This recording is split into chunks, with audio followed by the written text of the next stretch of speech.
What's going on, everybody? Thanks for checking in with Callie. Please like, subscribe if you haven't.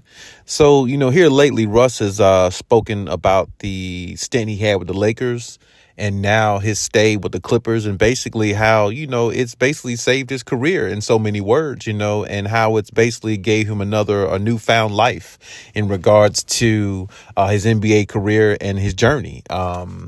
I say this much, Russell Westbrook, I've always liked the player he was. I always liked his energy. I always thought he's the type of player that you definitely, want to invest in. And what I mean by that is, as a fan going to games, back in the day, even to now, he's the type of player you definitely want to go see. One of the ones you want to go see because, he's going to give you everything he's got, and his energy level never wanes. It's always the same. And, watching him play with that type of intensity, it's really unmatched amongst a lot of other players in the league. And on top of that, he was athletic, he was fast off the first step. And, he was always a very exciting player to watch. And he never really missed games like that. He was always predominantly, for the most part, he was usually always healthy. I mean, he had moments where he had some knee injuries and things like that. But when Russ got over the knee injuries, he came back the exact same player. And that's what I commend him for so much, because one of my favorite players back in the day, being Derrick Rose, he had the same knee injuries, what I'm saying? Maybe a few more knee injuries than Russ had. But after his first ACL tear, Derrick Rose was never really the same. It's like the mental demons trapped him and he never found a way out mentally. And it's like when you look at somebody like Russell Westbrook throughout the years, he could tear his knee 10 times and he would come back and jump the same way.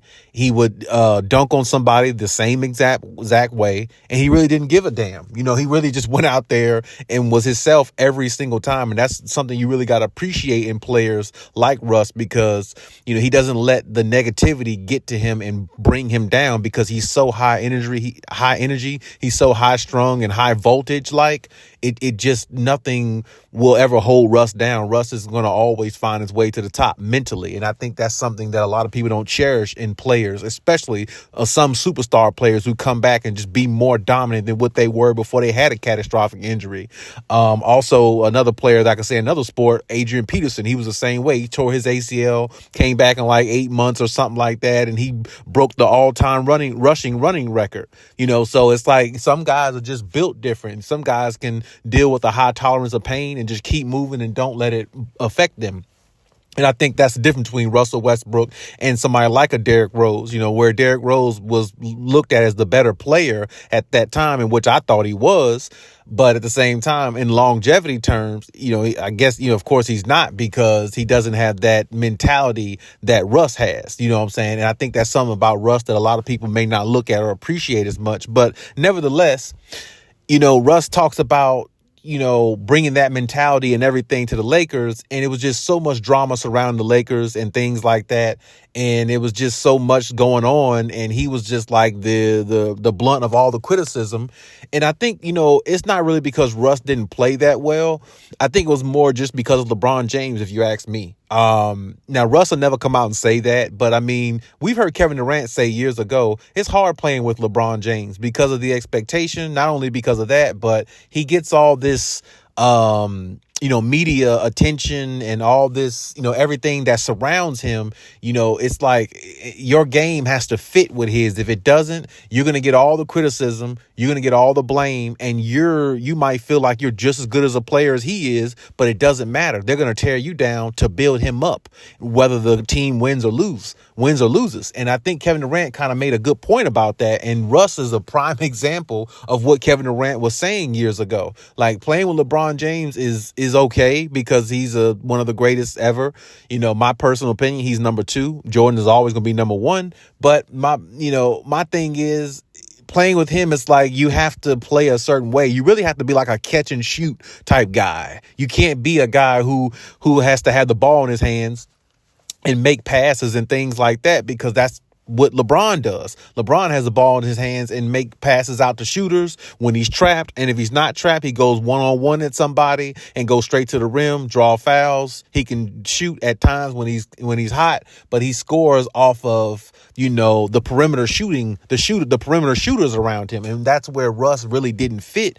And Russ really did not have an opportunity to really play at a high level. And then on top of that, being with the Los Angeles Lakers, it comes with a lot of, fame, superstardom, and all that, bright light stuff. But it also comes with a lot of drama because that team is so highly looked at as one of the best teams ever in the NBA. They're expected to win every single time. And when you don't put out that type of product, the fans are going to turn their back on you quicker than almost like any other team in the NBA's fan base. So, I mean, that along with, people like Skip Bayless, saying Westbrook and all these other type things, Russ was going through a lot mentally there, and it was so much over him. And that's basically what he talks about, where you get in more depth, you can read it yourself. But that's where he talks about, about how it was so much surrounding him in a negative way. It was hard to really see the positivity. So, I mean, coming to the Clippers, he comes here, very minimal salary, willing to do whatever the team is needing to do. And now he's coming off the bench, and he seems more happier than, coming off the bench with this team than he did as a starter with the Lakers. And because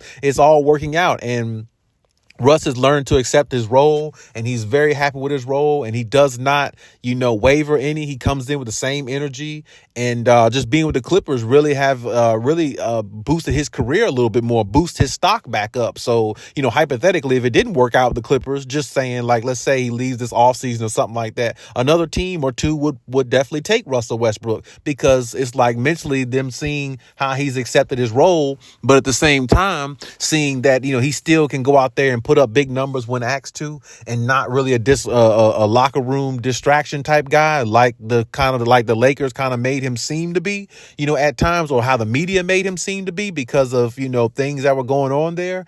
It really kind of like rewrote the script for Russell Westbrook. And that's the reason why I said, I feel like the Clippers kind of saved his career, because I wouldn't want to see a player like Russell Westbrook go out like that on the Lakers as the ending of his career, when all the good things he did prior to that, means something as well. So I feel like the Clippers and Ty Lue and just being there with Kawhi, PG, and now James Harden, it's more like a family-oriented type atmosphere rather than just a job like the Lakers felt to him probably. So, I mean, when we think about that and everything, I'm glad for Russell Westbrook. I'm happy for him. And like I said, he's one of the best players, ever play this game. He's a top 75 player for a reason, because he can go with the best of them, especially in his prime. But now that he has an opportunity to win a championship, I can tell you now, if the Clippers do win the championship, not only the Lakers and all that stuff will be behind him, even more so than what it is now, the weird energy he probably gets when he plays the Lakers, but it'll definitely solidify his career a lot more, because honestly, with the MVP,